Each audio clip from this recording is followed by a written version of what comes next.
Hello guys, welcome back to my channel. അപ്പോൾ ഇന്ന് ഞാനൊരു സാധനം ഉണ്ടാക്കുന്നത് റെയിനി ടൈമിൽ നമുക്ക് ഈസി ആയിട്ട് കഴിക്കാൻ പറ്റുന്ന സാധനമാണ് ഉണ്ടാക്കുന്നത്.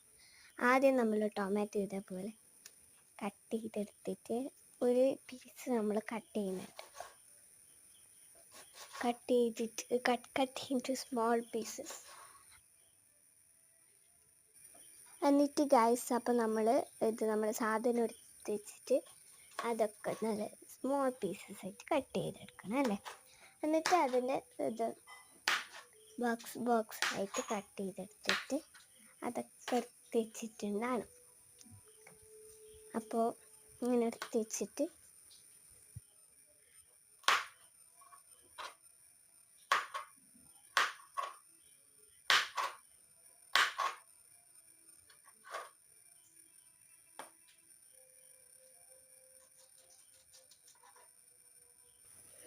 അങ്ങനെ കട്ട് ചെയ്തിട്ട് ഒക്കെ സെറ്റ് ചെയ്യണം. സെറ്റ് ചെയ്ത് വെച്ചിട്ട് ഞാൻ കുറച്ച് അടുത്ത വീഡിയോയിലിടാം കേട്ടോ. അപ്പോൾ ഞാനിപ്പോൾ തക്കാളി കട്ട് ചെയ്യുന്നതിൽ തന്നെയുണ്ട്. അപ്പോൾ തക്കാളി കുറേ കട്ട് ചെയ്ത് വെക്കണം.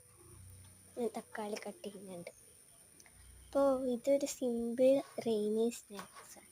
റെയിനി സ്നാക്ക് എന്ന് പറയാം, നമുക്കെല്ലാവർക്കും ഈസി ആയിട്ട് ചെയ്യാൻ പറ്റുന്ന ഒരു സ്നാക്കാണ്.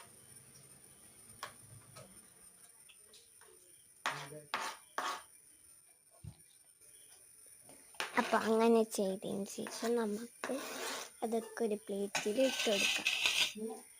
എന്നിട്ട് പ്ലേറ്റിലിട്ടതിന് ശേഷം ഞാൻ ഒരു പീസ് എടുക്കുന്നുണ്ട്. സവാളയുടെ ഇത് നീത്തലത്തെയും താഴത്തെയും സംഭവങ്ങൾ കരിയാം ബീസ്റ്റ്. എന്നിട്ട് അതിൻ്റെ തൊളി ഒന്നും കൂടി